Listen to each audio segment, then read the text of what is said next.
Long divisions with and without remainders. Let's solve 75 divided by 5 using long division. Step 1. Set it up.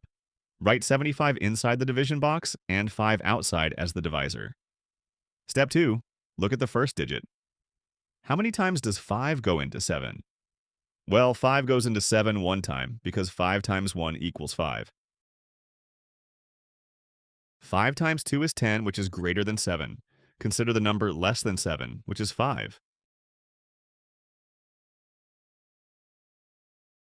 So write 5-1 on top, above the 7. Step 3. Subtract. 7 minus 5 equals 2.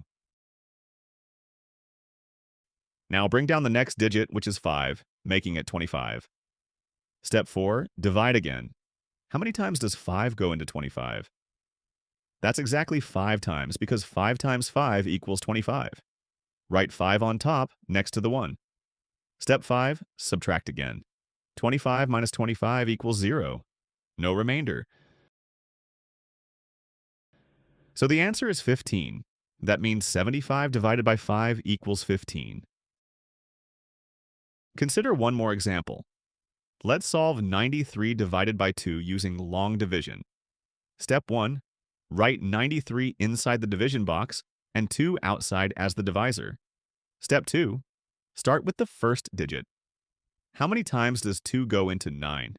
2 times 4 equals 8, which is close to 9 without going over. 2 times 5 is 10, which is greater than 9.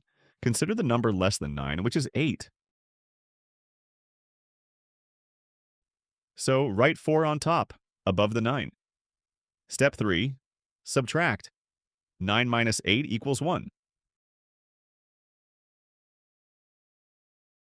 Now bring down the next digit, which is 3, making it 13.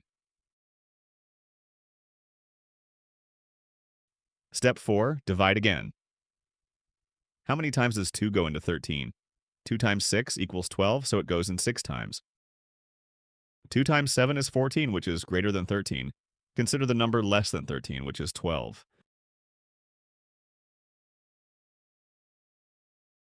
Write 6 on top, next to the 4. Step 5. Subtract again. 13 minus 12 equals 1.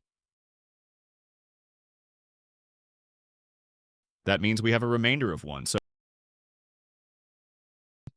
that means 93 divided by 2 equals 46 remainder 1.